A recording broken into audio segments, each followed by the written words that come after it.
임경이라고 하고요. 먼저 오늘 주제는 소아담도폐쇄증이라는 질환에 대해서 이렇게 말씀드릴 기회가 생겼습니다. 제가 비욘드 채널에 과거 여러 선생님들의 이제 훌륭한 강의를 듣다 보니까 주로 성인 질환에서 우리가 일상생활에서 불편하거나 혹은 궁금한 것들 아니면 많이 생기는 성인 질환에 대해서 많이 다루게 되는데, 제가 소아외과 의사라는 그 점도 마찬가지고 이 소아담도폐쇄증이라는 거 자체가 사실 굉장히 드물고 또 치료가 어렵고 희귀한 질환입니다. 그래서 사실 처음에 영상 촬영을 하기로 결정했을 때 대중들에게 흔하고 직접적으로 피부에 와닿는 도움이 되는 일단 영상이 되었으면 좋겠지만, 제가 그런 자리가 아니기 때문에 어떻게 하면은 이 자리가 의미가 있을까 고민을 많이 했는데요.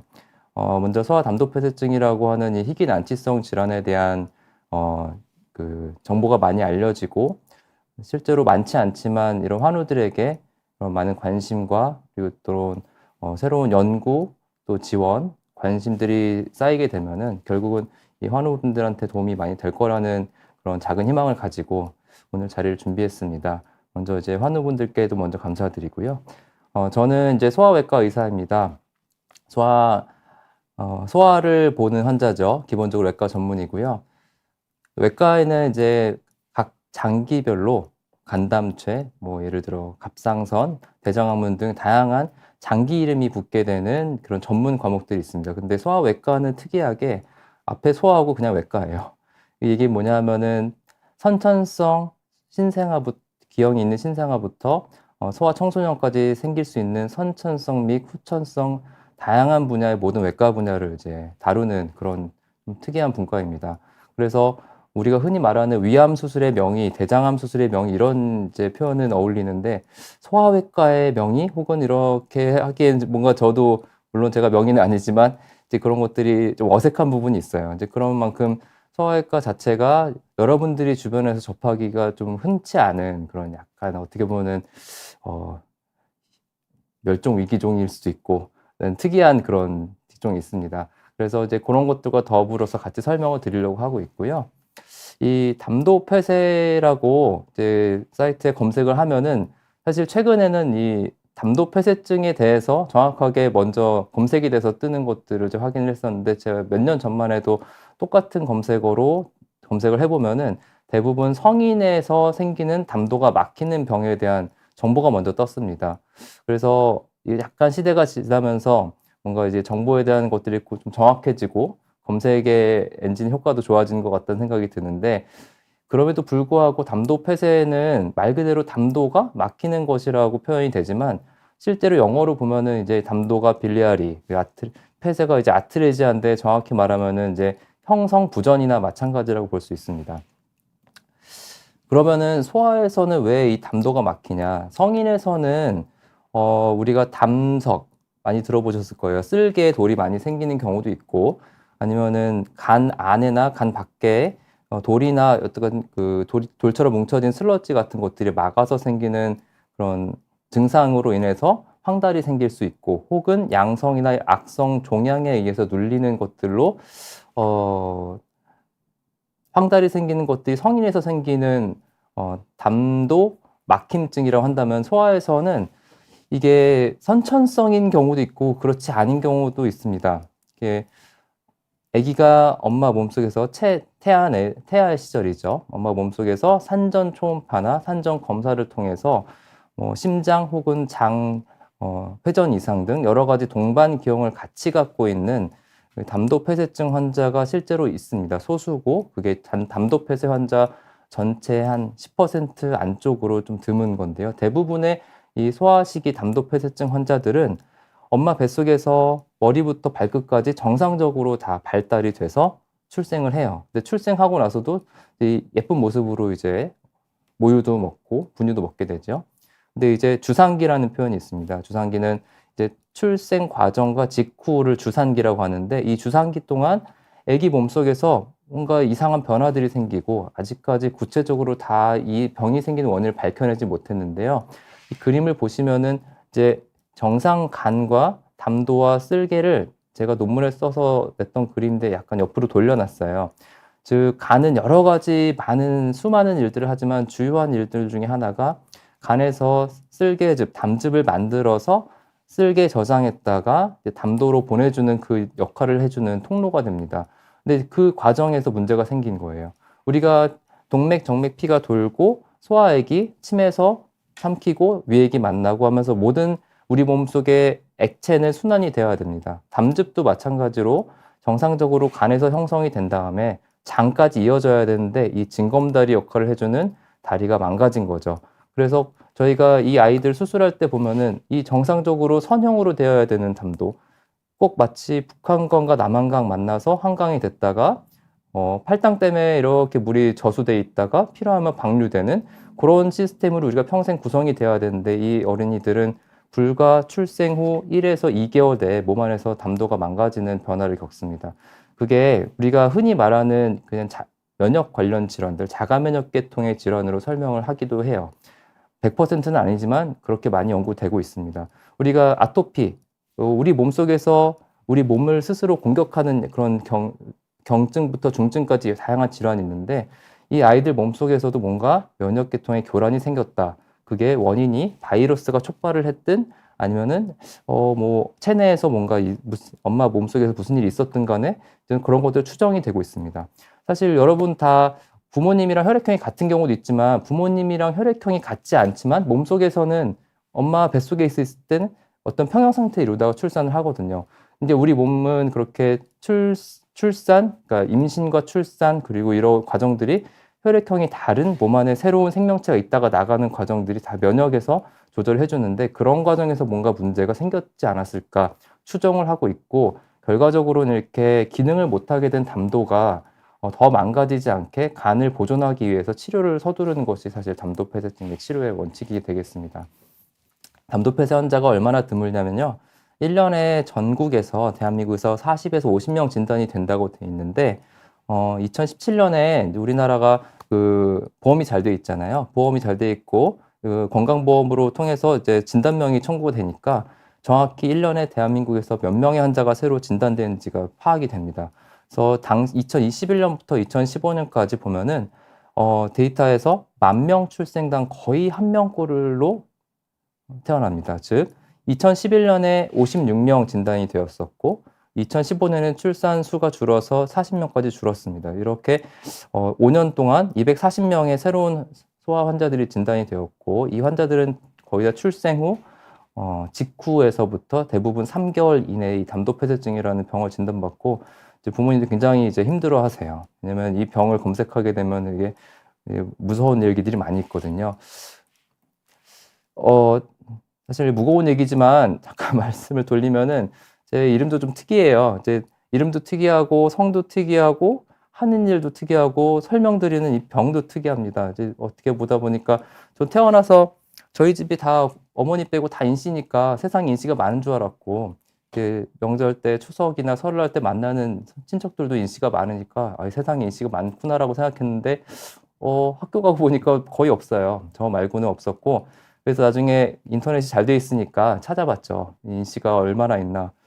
2000년? 2015년에 이렇게 2만 명 안팎밖에 안 된 거더라고요. 그래서 여러분 주변에 담도폐쇄증으로 진단받은 환자들을 한 번이라도 볼 확률과 인씨를 만날 확률이 거의 비슷할 것 같아요. 거꾸로 제가 이 영상을 통해서 많은 시청자분들이 얻어가셨으면 하는 것들이 소수가 진단이 되고 치료가 어렵지만 이 환자들을 빨리 진단해서 적절한 치료를 받게끔 도와주고 하는 것들이 그 한 명의 환자와 그 가족들에게는 굉장히 큰 도움이 됩니다. 그래서 이렇게 담도폐쇄 환자분들을 만나게 될 일이 적다 하더라도 여러분들이 의학 정보에 한 가지 질환을 더 추가하시게 되면은 누군가에겐 큰 도움이 되지 않을까 싶어서 말씀을 드리게 됐고요. 대한민국이 이제 선진국의 지표 중에 하나일지도 모르겠습니다만 사실은 출생 수가 성격하게 줄고 있습니다. 2014년에 43만 명이 태어났고 제가 수능 시험 볼 때만 해도 한 7, 80만 명 됐었던 것 같은데 작년, 재작년, 2022년과 2023년 태어난 아이들의 수를 보시면은 25만 명 밑으로 떨어지기 시작했습니다. 이제 정책하시는 분이나 통계하신 분들은 대한민국이 큰일이다라고 보시고 저도 마찬가지 심정이 드는데요. 2014년에 비해서 거의 반 가까이 출생이 줄었거든요. 근데 저는 담도폐쇄 환자분들을 이제 자주 뵙는 입장에서 이 출생 수를 보면은 올해는 담도폐쇄 새로 진단된 아기들이 몇 명 정도 있겠구나 싶은데 거의 비슷합니다. 아까 말씀드렸던 것처럼 1만 명 출생당 1명이다 보니까 올해 예를 들어 24만 명 출생했다 그러면 거의 24명 정도 진단이 되는 식으로 이 사실 진단수는 적지만 이 진단되고 수술하고 치료받는 과정이 참 어려운 과정들이라서 그거에 대해서 간단히 좀 설명을 드리고 어떻게 보면 좀 희망적인 말씀도 드리고 싶습니다. 사실 제가 소아외과 의사고 저는 일단 외과 전문의이면서 소아외과의 세부 수련을 받은 거죠. 이제 소아 수술이 좀 어렵습니다. 많이 어려워요. 간단한 수술부터 이렇게 담도폐쇄 환자들 치료까지 굉장히 복잡한 치료를 다 골고루 겪어야 되는데 이러는 많고 다양한 또 이렇게 작은 신생아부터 해야 되는 수술을 할 수 있는 선생님들이 이제 많이 안 계십니다. 마치 이제 소아들도 줄고 소아외과 의사들도 같이 줄어드는 상황이다 보니까 결국 남아있는 소아외과 한 사람이 해야 될 몫과 또는 뭐 응급질환의 빈도 이런 것들도 이제 많이 이제 부담이 되겠죠. 그래서 이런 기사들도 나오고 사실 대한민국이 좀 더 활기찬 나라가 되려면은 많이 태어나고 그 아이들이 건강하고 또 소아외과 의사들도 많이 그 아이들의 건강에 책임을 져서 사회가 활기차게 돌아갔으면 좋겠는데 참 어려운 것 같습니다. 그렇지만 지금 이제 어렵게 귀하게 나온 출생하는 아이들의 건강을 책임지는 한 사람으로서 이 질환에 대해서 좀 더 설명드리고 싶고요. 그 시스타의 가수 효리님께서 예전에 이렇게 본인이 아기 때 수술받았던 얘기를 한 적이 있어요. 잘 들어보니까 담도폐쇄증 환자분이셨다고 하더라고요. 이렇게 쓸개도 없고 수술도 몇 차례 받고 지금은 이제 많이 건강을 회복해서 지내고 계시다는 이런 이야기를 방송에서 이렇게 한 적이 있습니다. 지금은 이제 건강미인으로 알려져 있으세요. 그리고 또 몇 년 전 드라마에서는 이렇게 슬기로운 의사생활에서 등장인물 중에 한 분인 이익수님의 진단이 병이 이제 담도폐쇄증으로 돼서 여군이셨죠, 이분이. 제가 다는 안 봤습니다만 이분이 그래서 간이식을 받게 되는 그런 과정들의 스토리가 공개된 적이 있었습니다. 그래서 담도폐쇄증이 사실 거의 알려진 바가 없었지만 이런 식으로 언론에 알려지게 된 몇 가지 계기들이 있었습니다. 그러면은 이 담도폐쇄라 함은 아이들이 이름은 담도폐쇄거든요. 근데 사실상 담도는 간 밖의 담도도 있지만 간 안에 담도도 있습니다.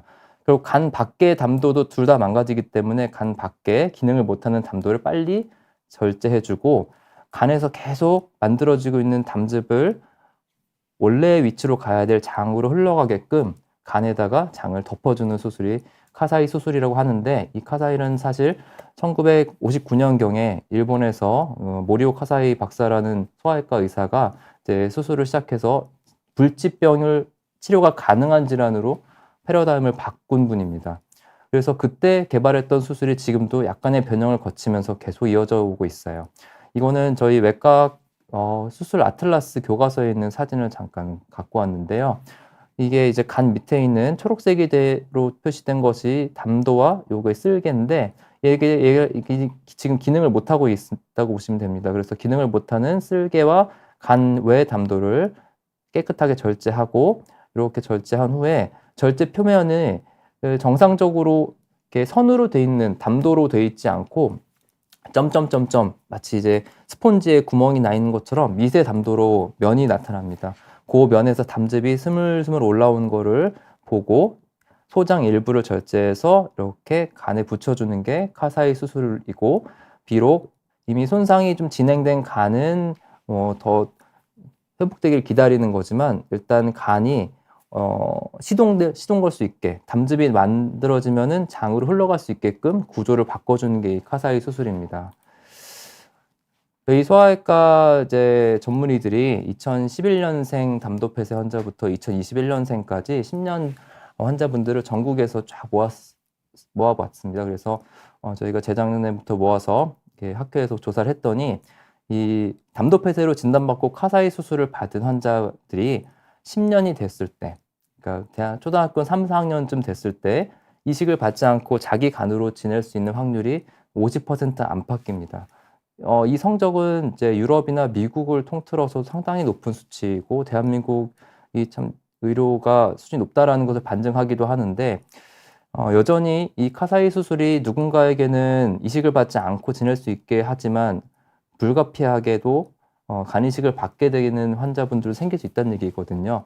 그렇다면은 이 카사이 수술을 먼저 하고 나서 만약 안 됐을 때 간이식을 보통 하게 되는데 그 간이식 치료까지 개입했을 때 이 환자들이 10년 뒤에 사망하지 않고 지낼 확률이 93% 가까이 된다고 밝혀졌습니다. 즉 그래프를 보시면요. 0세부터 1, 2세까지 그래프의 기울기가 가파르게 떨어집니다.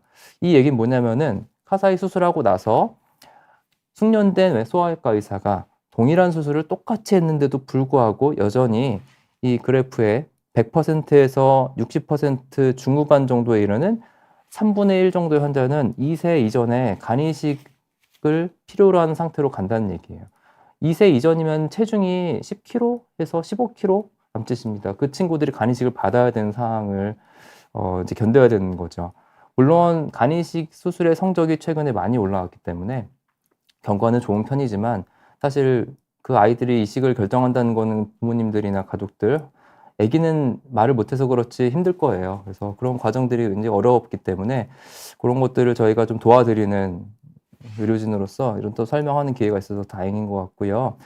그래서 간이식까지 개입하게 됐을 때 치료 성적은 10년 지났을 때 93.2%입니다. 그래서 저의 목표는 물론 자기 간으로 이식받지 않고 지내는 환자들이 더 많았으면 좋겠지만 그렇지 않다 하더라도 간이식이라는 치료를 통해서 생존율을 100%까지 올리는 게 제 또 의사로서의 또 과제 중에 하나가 아닌가 싶고요. 그렇다면 카사이 수술을 통해서 잘 지내면 다행이지만 간이식을 필요로 하는 시점이 누군가에게 찾아올 수 있습니다. 그렇던 간이식이라고 하는 것은 이제 콩팥 이식과 좀 다르고요. 콩팥 이식은 기증자의 콩팥을 추가하는 의미인데 대부분은요.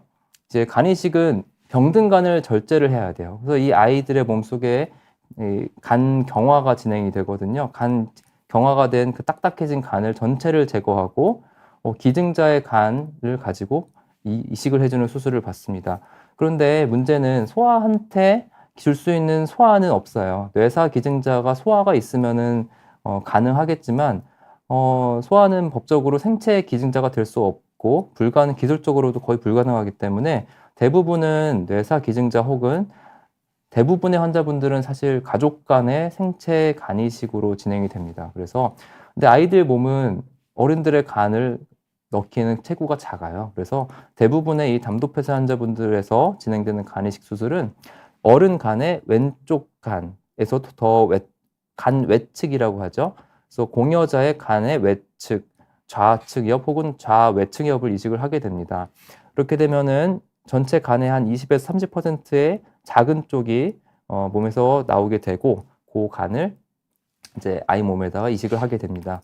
이식을 하게 될 때 물론 이제 15kg, 20kg가 안 되는 친구들은 저렇게 성인 간의 작은 쪽 부분, 왼쪽 부분을 이용해서 이식을 하게 되는데 요즘 소아 청소년들이 영양 상태가 좋고 담도폐쇄 환자들도 성장이랑 이런 것들이 거의 동일하기 때문에 그런 친구들은 체중이 50kg, 60kg가 넘어간다. 그러면은 우리가 성인한테 생체 기증을 해주는 경우처럼 정상 기증자 간의 오른쪽 간 60에서 한 65% 정도 되는 간을 기증을 해주는 경우들이 있습니다. 결국은 성인 간이식은 거의 이제 성인 대 성인이기 때문에 사이즈가 오히려 기증자 간이 받을 사람한테 조금 그러니까 기증해주는 분이 간이 조금 남을까 봐 걱정이 되는데 아기 간이식은 아기 체구가 작은데 간이 너무 클까 봐 들어올 간이 너무 커서 배에 다 담지 못할까 봐 걱정하는 반대의 상황이 벌어집니다.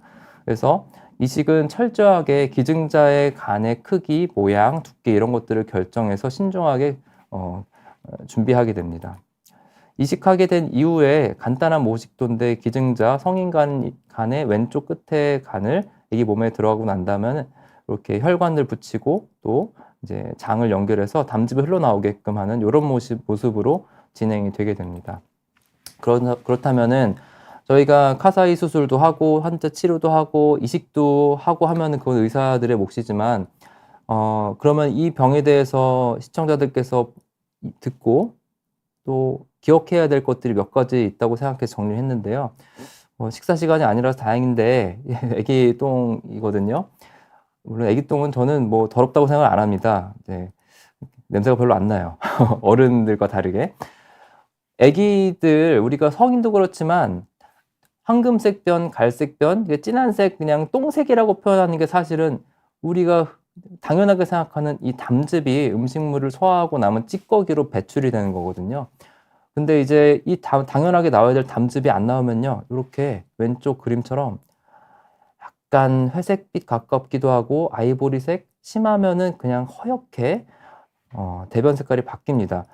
우리가 그러니까 정상적으로 담즙이 다 장으로 가야지 얼굴이 하얗고 대변이 진해지는데 이 담도 폐쇄 아이들은 대변으로 장으로 담즙이 못 흘러가니까 대변이 하얗고 얼굴이 황달이 생겨요. 근데 문제는 아이들이 출생 후에 생리적인 황달이라고 부르는 황달이 있어요. 근데 그냥 황달이 있다가 정상 아이들이 점점 얼굴이 밝아지는데 그 생리적 황달도 얼굴은 노랗고 이 담도 폐쇄증이 생겼을 때도 얼굴이 노랗습니다. 그럼 차이가 뭐냐? 대변 색깔을 보면은 생리적 황달이 있는 친구들은 잘 먹고 잘 싸요. 그러면 대변 색깔이 오른쪽처럼 보일 텐데 담도 폐쇄증으로 이제 진단이 될 때쯤에 아이들은 왼쪽 색깔의 변을 보면서 얼굴이 노랗게 된 게 계속되겠죠. 그래서 우리가 어디가 아프고 불편하면은 우리는 어른이잖아요. 어른들은 찾아가서 좋은 의사 선생님 소개받고 찾아가서 뭐 피검사, 뭐 엑스레이, 필요하면 CT 초음파 이런 검사들을 받게 되는데 이 담도 폐쇄증은 진단이 똥으로 먼저 감별을 스크리닝을 해야 되는 게 좀 다릅니다.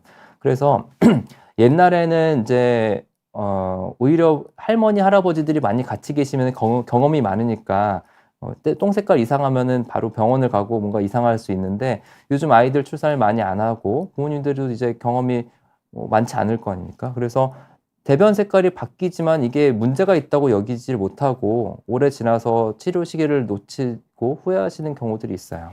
그래서 이 영상이 도움이 된다면은 이렇게 주변에 신생아가 있을 때 대변 색깔이 진하게 황금색 변을 보는지 한 번쯤은 확인해 보시고 말씀해 주시면 좋을 것 같고요. 조기 진단 그리고 조기 수술이 좋은 결과로 이어집니다. 이렇게 대변 색깔이 이상하면은 주변에 소아청소년과 전문의 혹은 소아외과 전문의를 꼭 찾아주셨으면 좋겠습니다. 세브란스 병원에서 2018년경에 이렇게 그 가수 효린 씨를 모시고 아기 흰똥 관찰 캠페인을 벌인 적이 있었어요. 근데 이 캠페인이 계속 해마다 뭐 꾸준히 진행되지 못해서 좀 아쉽긴 하지만 개인적인 바람은 우리가 어린이들 출산을 하게 됐을 때 대변 색깔에 변화가 있으면은 바로 그 진료를 볼 수 있게끔 이 교육과 혹은 이제 우리 기저귀 누구나 기저귀를 쓰거든요. 아기 부모님들은 그 기저귀 샀을 때 거기에 이런 식의 대변을 보면은 병원을 가세요라고 안내할 수 있는 그런 것들이 되기를 바라는 마음도 있어서 또 그 말씀을 드립니다. 그 모리오 카사이 박사가 있었던 일본의 토호코 대학교가 오래된 대학교인데요. 거의 카사이 수술을 받은 환자들, 오랜 환자들을 정리한 자료 중에 하나입니다. 그래프가 계단처럼 돼 있어요. 맨 왼쪽에 있는 1번 그룹이 출생 후 30일까지 진단돼서 카사이 수술 받은 아이들, 두 번째 그룹이 2달, 세 번째 그룹이 3달, 그 이유는 3개월 넘어서 카사이 수술했던 아이들이 황달이 빠지는 비율이 계단처럼 뚝뚝뚝 떨어진다는 얘기입니다. 물론 지금 이렇게 100%도 쉽지 않은 성적인데요. 거꾸로 말하면 어린 시기에 간 섬유화 혹은 간 경화가 심하게 되지 않을 때 빨리 교정을 하면은 이 아이들이 간 손상이 더 진행되지 않고 건강하게 유지할 확률이 높다라는 의미가 되겠습니다. 이 결과는 대한민국이나 전 세계 어느 데이터나 수술받은 나이가 상당히 중요하다는 거는 이제 거의 진리가 된 것 같습니다. 그러면 우리가 대변색이 바뀐 아기들을 빨리 찾아서 수술을 할 수 있게끔 해주는 게 우리가 할 수 있는 첫 번째면, 두 번째는 담도 폐쇄로 황달이 빠지고 이제 좀 부모님들 부담이 줄었어요. 아이가 초등학생, 중학생, 고등학생이 됐는데 병원 가는 것도 싫어하고 학교 빠지는 것도 싫고 자꾸 친구들 만나서 뭐 담배도 배우고 대학교 갔더니 술도 해요. 이제 그러면 안 됩니다. 우리가 간은 침묵의 장기라고 해서 우리가 뭐 좀 과음하거나 좀 무리한 일 하더라도 좀 쉬면은 좋아진다고 생각하지만 아이들의 간은 이미 태어나고 이후에 초기에 많이 망가진 상태인 경우들이 많아서 출발점이 달라요. 그러니까 우리가 똑같이 달리기 시합을 하는데 담도폐쇄 친구들은 훨씬 무거운 짐을 지고 달리는 것처럼 이 어려운 상황입니다. 근데 아이들은 태어났을 때부터 간 기능이 떨어져 있고 그러니까 자각 증상이 별로 없어요. 그러니까 간이 나쁘면은 뭐 피곤하기도 하고 얼굴 황달도 생기고 가렵다고 하는데 이 담도폐쇄 어린이들은 안타까운 게 그런 증상들이 있어도 뭐 자기가 아프고 불편하고 이게 피곤한 건지를 모르고 그렇게 지내는 경우가 있어요. 근데 그런 상태로 오래 지나면서 생활 습관이 불규칙하거나 간에 무리가 가는 어떤 당연히 이렇게 나쁜 거 먹고 술, 담배 하고 이러면은 문제가 되겠죠. 그리고 실제로 담도폐쇄로 카사이 수술을 받은 다음에 정말 정상 간 기능과 똑같이 지내는 분들도 있거든요. 이렇게 사람마다 담도폐쇄다 하더라도 간 섬유화, 1기부터 4기인 간 경화, 간 경변까지 다양한 정도의 상태 간 섬유화를 가지고 지냈을 때 문제가 없이 지내는 경우도 있지만 꾸준히 주치 선생님이 언제 외래 보자, 검사는 이렇게 하자, 또 약은 어떻게 먹자, 약은 잘 먹니 이런 것들을 꾸준히 관리를 잘 받는 분들과 그렇지 않은 분들의 차이는 분명히 있습니다. 그래서 이게 담도폐쇄는 초기에 수술해서 치료를 하지만 이게 완치라는 개념보다는 관리에 들어간 영역이기 때문에 꾸준히 관리하고 주치의와 의사소통, 잘 치료를 따라가고 믿고 맡기는 게 되게 중요하다고 생각합니다. 또 하나, 제가 아까 수술 그림을 보여드렸을 때 우리 담도폐쇄 아이들은 이제 간 밖에 담도가 없고 간에 바로 장이 붙어 있어요. 소장이 안에는 몸에 좋다는 균도 있지만 사실은 위험한 균도 있습니다. 이게 적절하게 몸 안에서 균형을 이루고 사는데요. 문제는 간은 무균 상태의 장기고 불가피하게 이 수술은 장이 상존하는 장을 덮어서 회색지대가 생기게 돼요. 근데 간에서 담즙이 잘 나와주면은 우리가 겨울에 동파되지 말라고 수도꼭지를 적당히 틀어주면 얼지 않은데 그냥 꽉 묶어두고 영하 10도가 되면 터지기도 하거든요. 그런 것처럼 흐름이 위에서 아래로 쏟아지면은 밑에서 세균이 올라갈 일이 별로 없을 수 있습니다. 그럼 담도염이라는 거 생기지 않는데 아주 흔한 경험입니다. 저 입장에서는 아이들이 제 담도염 없이 잘 지냈어요. 이제 폐렴 걸리고 항생제를 2주 동안 먹었어요. 그 설사를 했대요. 그 열은 떨어졌고 좋아졌는데 갑자기 얼굴이 노래지고 또 열이 나요. 담도염이 오거든요.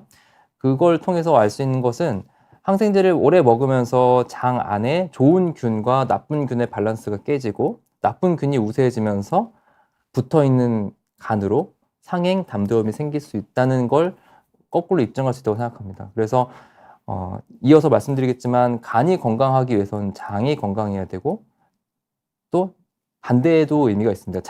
간이 건강해야 장도 건강하다라는 말씀을 드리고 싶습니다. 그래서 감기나 설사가 없는데 아이들이 열이 난다? 그러면 항상 강조하는데 병원 오세요. 그래서 빨리 담도염 생기면은 치료를 하고 잘 치료가 되어야 되는데 치료가 안 되거나 늦거나 너무 자주 담도염이 생기면은 간에 어떤 또 나쁜 데미지가 누적이 될 수가 있어요. 좀 어려운 그림일 수 있지만 간단히 말씀드리면은 우리가 뭐든 먹으면 전부 다 장으로 가서 장에서 흡수가 됩니다. 노폐물이 이제 대변으로 나가는데요. 이 장 안쪽을 지나가는 음식물들 중에 필요한 성분, 심지어 독소까지도 다 흡수돼서 일단 간을 거치고 간에서 일이 끝난 다음에 심장으로 돌아와서 전신 순환을 하게 됩니다. 이렇게 장에서 흡수된 것들이 전부 다 간을 거쳐가니까 안 좋은 거 먹으면 간이 나빠지고 좋은 걸 먹으면은 이제 간도 좋아질 수 있겠지요. 근데 또 간에서는 담즙을 만들어서 장으로 흘려보내줍니다. 즉 영양분을 받아들이고 담즙을 보내주고 이게 우리 몸에서 평생 일어나는 과정이어야 합니다. 근데 이제 우리가 계속 나쁜 걸 먹고 술을 안 끊고 계속 과음하고 그러면 당연히 간이 계속 누적이 될 거예요. 담도폐쇄 환자분들도 마찬가지로 간이 100% 건강하지 않은 상태일 가능성이 높기 때문에 장내에 있는 좋은 균이 잘 가꿔지도록 규칙적인 식사, 뭐 한식 위주로 뭐 야식하지 않고 이렇게 우리가 일반적으로 알고 있는 그런 정상적인 식단을 유지하면서 담즙이 잘 흘러나갈 수 있게 또 처방된 약도 복용하고 그리고 이 과정, 담즙이 흘러내려오는 과정에서 문제가 생겼을 때 간에서 담도염도 생기게 되거든요. 이제 그런 경우에 빨리 치료받아서 또 빨리 그 정상으로 돌아가야 되는 과정들이 필요합니다. 그래서 아이들의 몸에는 한가운데는 간이 있고 간에 있는 간에 있는 정상균총, 몸에 좋은 유익균들이 잘 분포해야지만 간에 흘러가는 것도 좋아지고 좋은 간은 담즙을 더 많이 분비하게 되면서 또 장을 잘 적십니다. 결국은 장은 어떻게 보면은 좋은 밭이랑 비슷한 것 같아요. 그러니까 땅이 잘 가꿔져야지 그 안에 있는 뭐 좋은 식물도 자라게 되겠죠.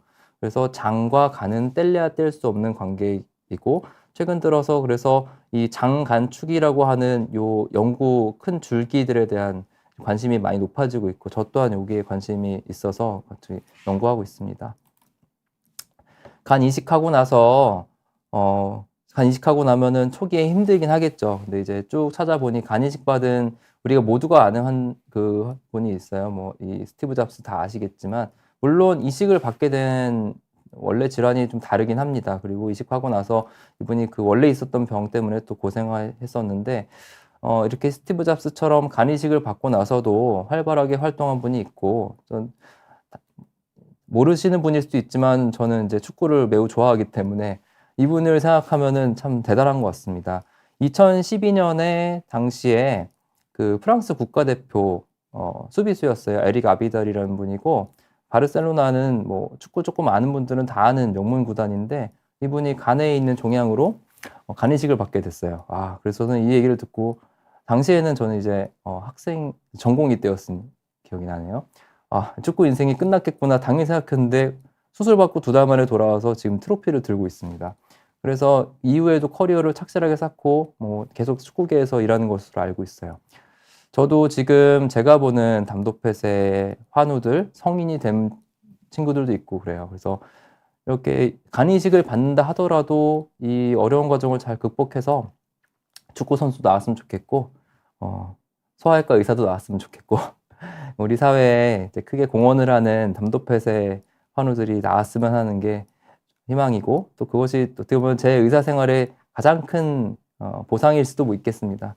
그래서 이렇게 간 이식을 하더라도 우리가 잘 관리하고 가꾸면서 건강한 삶을 살 수 있다는 메시지를 전해드리고 싶어요. 네, 거의 마무리하게 됐는데요. 이게 이제 외과 의사는 완치하는 병을 좋아해요. 뭐, 암 수술해서 완치됐으니까 그만 오세요. 이렇게 말할 수 있는 딱 이렇게 멋있잖아요. 제 수술 잘 됐습니다. 이제 걱정하지 마십시오. 제발 안 할 겁니다. 이렇게 말했으면 좋겠는데 현실이 그게 아닌 것 같습니다.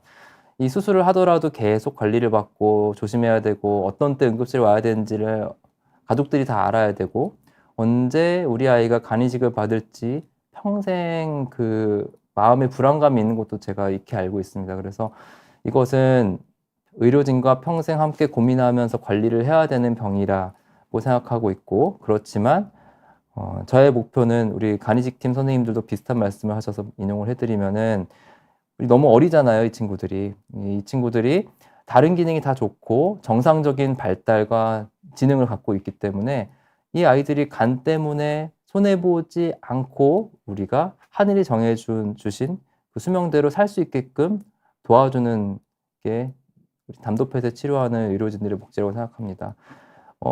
아이가 간이 안 좋다고 그러면은 일단 많은 가족들이 간에 좋다고 하는 여러 가지 막 문자도 보내고 막 집에 보내고 그래요. 애가 그거 먹을 수도 없는데.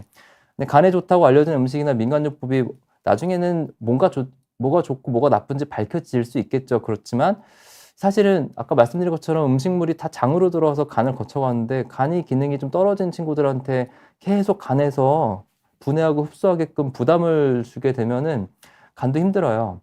그리고 나빠졌을 경우에는 뭐 때문에 나빠졌을지 알 수가 없습니다. 그래서 많은 질문을 하시는 보호자분들한테는 제가 간에 도움이 된다는 음식이 이게 좋을지 나쁠지 저도 모르기 때문에 먹어도 된다라고 말씀 못 드리겠습니다. 그렇습니다. 그래서 일단 그 담도펫의 환우들에 대해서 가장 잘 알고 있는 것은 담당 주치 선생님이에요. 그래서 주치 선생님과 오랫동안 같이 봐오셨던 의료진들과 충분히 상의하면서 결정하시고 남들이 좋다고 하는 것들은 그 사람한테 좋을지 모르겠지만 우리 아이한테 좋을지는 모르겠습니다. 그리고 요즘은 그 인터넷이 잘 돼 있고요. 병원에서 검사 결과들이 핸드폰으로 확인이 되니까 부모님들이 애들 피 검사하고 나면은 수치를 보고 막 어떤 때 잠깐 좋아하시고 또 막 좌절하시기도 하고 그래요.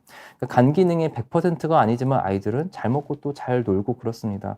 물론 우리 아이가 성적이 A 플러스가 아니고 B 제로, 어떤 엄마들은 뭐 A 제로만 나와도 이제 만족하지 못하시는 것처럼 우리 아이가 간 기능이 100%가 아니더라도 만족하지 못하실 수 있고 그래도 80% 정도라도 감사하다고 생각하실 수 있어요. 저희 의료진도 마찬가지로 최대한 아이들의 간 기능을 유지할 수 있도록 연구하고 치료하는 데 이제 매진을 할 것인데, 서로 이제 기능이 떨어지고 간 이식을 받아야 되는 시점이 온다 하더라도 간 이식 성적이 많이 좋아졌고요. 대한민국의 간 이식은 전 세계에서 많이 주목하고 있습니다. 그래서 이 소아 간 이식이다 하더라도 간 이식 성적이 향상되고 있기 때문에 아까 보여드린 그런 유명한 분들처럼 그게 크게 성공하고 지낼 수 있다고 생각합니다. 네. 어려운 질환인데 도움이 됐을지 모르겠습니다.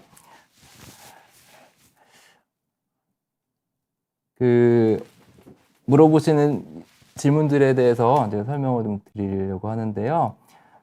담도폐쇄 진단받은 어린이 가족이신 것 같아요. 10개월 되셨고, 이제 올비틸이라고 해서 비타민제죠. 그리고 이유식으로 고구마 하루 3끼 열심히 먹였는데 얼굴이 좀 노래진 것 같다고 하셨고요. 카로틴 혈증일까 의심된다고 하시고, 열은 없는데 외래 진료를 당겨야 할까요? 그런데요, 어린이들이 10개월 당시 되는 아이들이 말씀하신 것처럼 당근, 단호박, 고구마를 먹었을 때 그게 먹는 거가 무리가 된다고 생각하진 않고요. 죄송한 얘기지만 제가 카로틴 혈증은 잘은 모르지만 담도폐쇄 환자들 중에서 카로틴 혈증이라고 말씀 들은 적은 제가 사실 없습니다. 담도폐쇄 아기들 특별히 제한할 음식이 그 나이에는 없어요. 오히려 이유식 시점으로 넘어가면요, 오히려 이제 골고루 다른 아이들과 가급적 동일하게 먹이시는 게 좋고요. 구기자는 제가 잘 모르겠습니다. 간에 도움된다는 음식은 일단 제가 경계하게 돼요. 그냥 아이들 먹는 거 주시고요.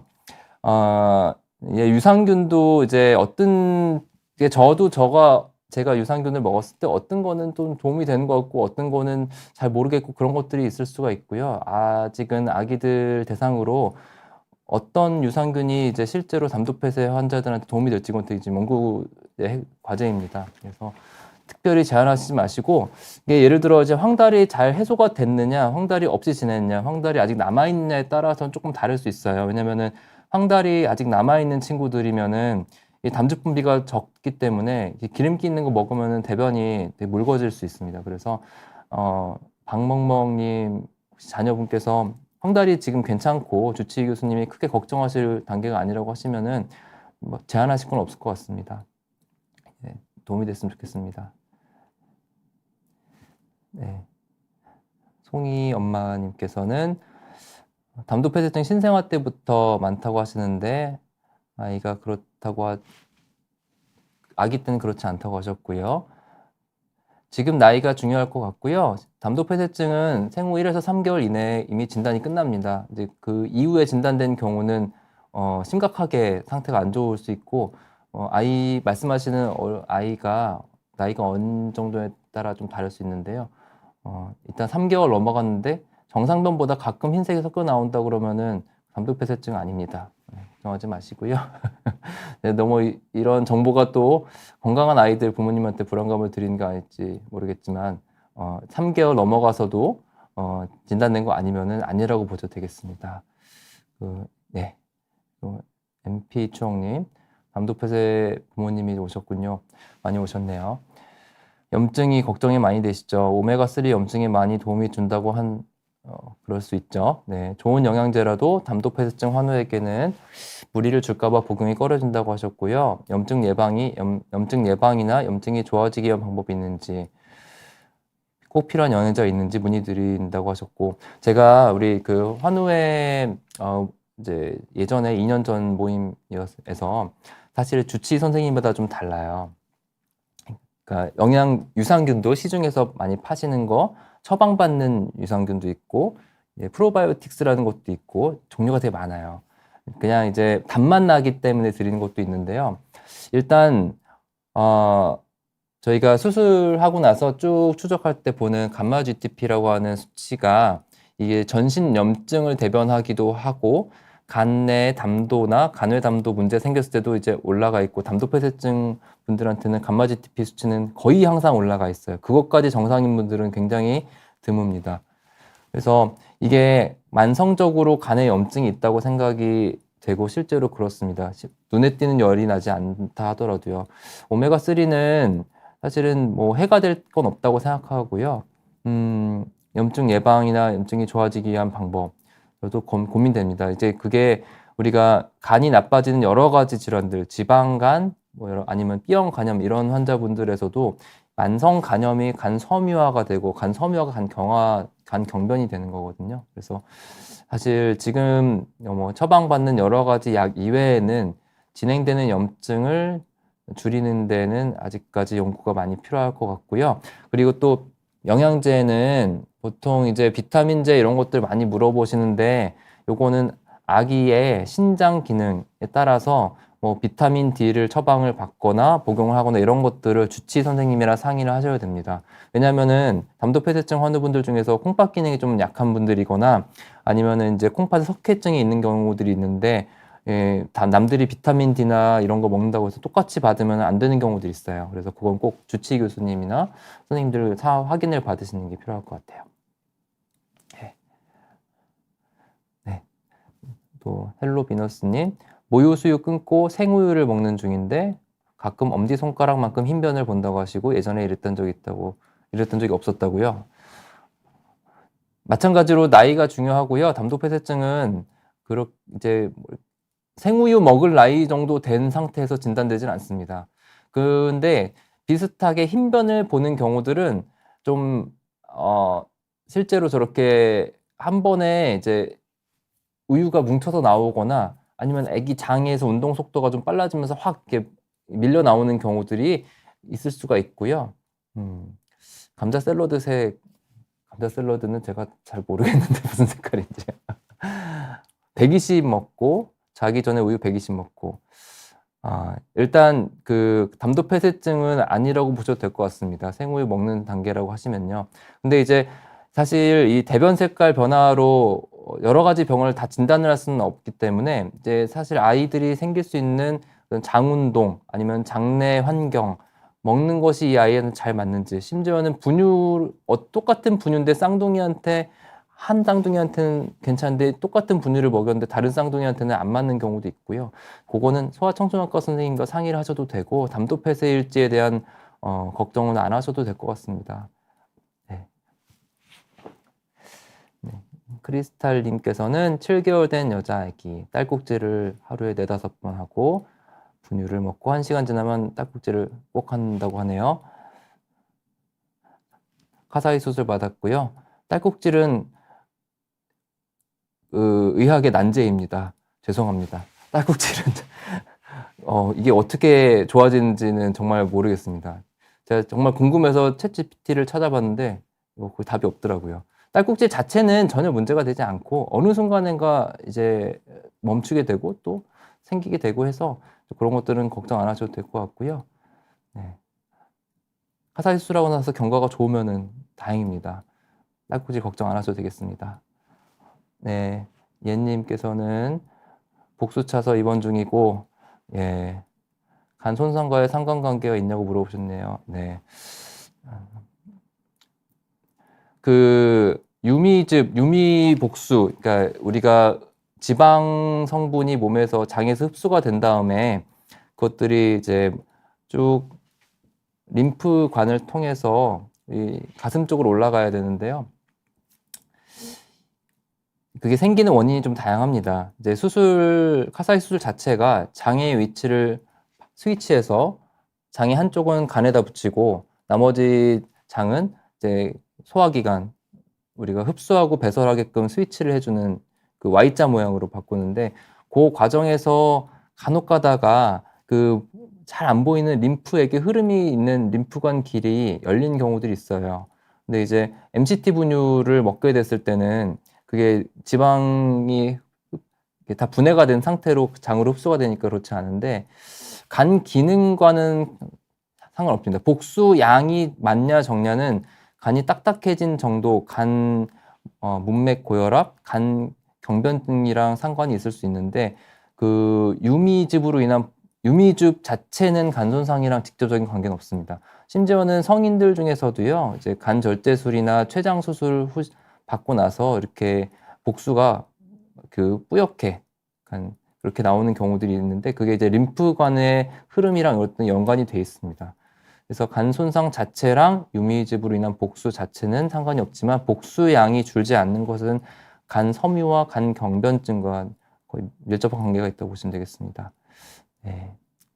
이승욱님은 담도 폐쇄환으로 두신 부모님이시고 섬유화 사기라고 하셨고 섬유화는 회복이 가능하다고 지켜보고 있다고 하셨고요. 조심해야 될 음식이 있는지 물어보셨네요. 담도염으로 섬유화될 수 있습니다. 담도염이 없어도 섬유화가 올 수 있고요. 제가 이런 느낌을 받아요. 이게 성인에서 간 섬유화가 오면은 물론 성인 환자분들을 보시는 내과 선생님, 외과 선생님이 더 잘 아실 것 같은데 성인은 간이 더 잘할 일이 없어요. 근데 소아는요. 태어났을 때 간보다 점점 성장하면서 간이 같이 자라는데 담도 폐쇄는 좀 묘한 구석이 있습니다. 간 전체가 다 똑같은 단계로 마치 물감 뿌리듯이 섬유화가 동시에 진행되는 게 아니고요. 간 전체 중에서 일부가 섬유화가 더 많이 진행이 되고 일부는 섬유화가 진행이 덜 되는 그런 영상 소견들이 있어요. 그러면 예를 들어 간의 왼쪽이 섬유화 1기고 오른쪽이 섬유화가 뭐 3기다. 그러면 이 친구는 섬유화가 평균에서 2기입니까? 라고 하시면 그것도 아니거든요. 그래서 아이들은 섬유화가 좋아질 수 있다고 한다는 거는 제 생각에는 간이 성장하고 재생하면서 섬유화가 진행이 많이 된 쪽은 재생이 좀 떨어지고 섬유화가 상대적으로 덜 된 쪽은 간이 재생이 많이 되면서 보상을 해주면서 전체적인 섬유화의 로딩, 몸에 좀 부담이 되겠죠. 그런 것들이 만회가 되지 않나라는 그런 생각을 하고 있고요.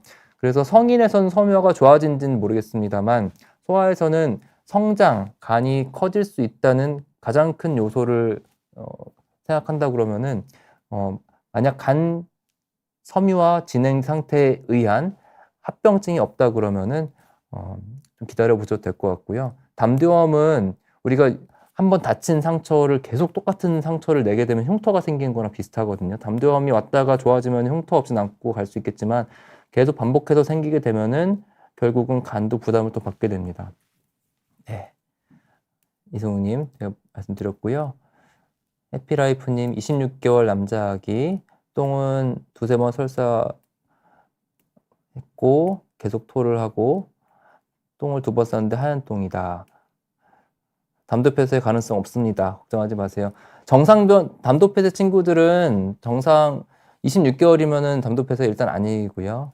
걱정 안 하셔도 되고 정상분들 보다가 하얀 똥을 쌌으면은 아마 장염일 가능성이 높습니다. 소아청소년과 선생님 진료를 보셨으면 좋겠고요. 우리가 성인도 마찬가지지만 잘 못 먹고 토하고 뭐 이런 증상이 있을 때는 이제 장염인 경우가 많이 있습니다. 특히 26개월 정도에서는 정말 수술이 필요한 정도의 그런 문제일 가능성이 많이 떨어질 것 같아요. 네.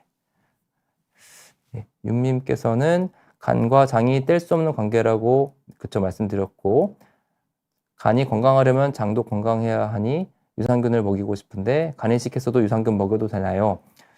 생유산균을 먹이지 말라고 들은 기억이 있다고 하셔서 안 주신다고 하셨습니다. 이것도 주치 선생님들마다 다를 수가 있어요. 심지어는 생백신을 맞추면은 안 되는 걸로 간이식 환자들은 가이드라인이 돼 있지만 모르고 맞힌 경우들 아니면 신경 안 쓰고 맞힌 경우들도 문제 없는 경우가 많이 있었습니다. 그래서 유산균도 이제 사실은 이제 간이식하고 나서 아주 거의 일상생활이 가능할 정도인 분들은 사실 우리가 이제 뭐 회도 먹지 말라고 권장하진 않지만 그렇게 이제 나름식 이런 것들을 먹어서 문제가 사실 많이 되진 않지만 조심은 해야 돼요. 왜냐면은 면역억제제 복용 중이고 그 면역억제제라는 게 이제 어느 정도냐에 따라 또 개인마다 다르고요. 실제로 저렇게 생유산균이나 아니면 나름식 이런 것들은 장 안에 거쳐 지나가면서 뭔가의 작용을 일으킬 수 있고 심지어는 회 드시고 나서 이식 후 성인 환자에서 그냥 폐혈증 그리고 중환자실에 치료 오래 받은 분들도 이제 기억이 있습니다. 이제 그런 경우들이 있기 때문에 조심은 해야 되고요. 이제 요거는 아이가 간이식을 했어도 그 상태에 따라서 먹을 수 있는지는 그것도 마찬가지로 상의를 해보셔야 됩니다. 근데 이제 생유산균 아니면은 크게 상관은 없다고 생각합니다. 달 같은 자매님, 조심해야 될 음식 같은 게 있을까요? 홍삼이나 한약류 같은 것도 먹이지 말라서 안 먹이고 있는데요. 이제 그 담도폐쇄 환자분이신지 모르겠는데요. 아까 말씀드린 것과 동일한 맥락입니다. 예, 성분이 다양한 게 좋은 게 분명히 들어있을지 모르겠지만 어떤 게 간에 해가 될지 모르는 복합 성분이 들어있는 이런 약재들은 좀 조심스럽거든요. 그래서 뭐 제가 그쪽에 전문가가 아니기 때문에 이게 먹어서 도움이 될지 해가 될지 모르는 거는 조심하는 게 좋고 좀 보수적으로 가는 게 좋을 것 같다는 생각이 듭니다. 네, 질문이 많으시네요. 대인배님, 17개월 카사이 수술 받은 딸 아이 있고 분유를 못 끊었고 정상 체중보다 많이 나가고 분유를 이제 그건 이제 다른 아이들과 똑같이 키우셔도 되겠습니다. 네. 네, 정영민님 질문까지 말씀드려야 될 것 같아요. 간이식 4년차 된 어린이고 수두를 이식 전에 바로 접종했고 이식 뒤 2년 뒤쯤에 또 했는데 항체가 없다고 하셔서 또 맞으러 가셨다고 합니다. 면역 억제제 수치가 유지가 잘 되면 수두를 이렇게 맞아도 되는 걸까요? 생백신이라 맞고 열나고 하지 않았지만 열이 자주 나서 글쎄요. 제가 솔직히 말씀드려 소아청소년과 전문이 아니라서 확실한 정보는 아닙니다. 수두 백신은 이제 항체가 없어서 추가로 맞아도 되는지는 이제 주치의 교수님이랑 상의하셔야 될 것 같아요. 저희 이제 원칙적으로 생백신은 이식 후 환자들한테는 저희 기관에서는 예방접종 맞추지 않고 있습니다. 열이 자주 나는 거랑은 백신이랑은 상관이 없다고 생각합니다. 왜냐면은 우리가 열 나는 원인은 온갖 바이러스 감염부터 심각한 이제 세균 감염까지 있을 수가 있는데요. 백신을 평소에 열이 자주 나는 거랑 백신을 맞지 않은 거랑은 상관이 없고 우리가 평소에 열을 제일 많이 일으키는 대부분의 흔한 바이러스들은 백신 없이 몸에 생겼다가 이제 사라지는 경우들이 많다고 생각합니다. 네, 환우분들 많이 오셔서 질문 주셨고요. 어려운 주제로 설명드렸는데 조금이나마 도움이 됐으면 좋겠습니다. 경청해 주셔서 감사드립니다. 네, 감사합니다.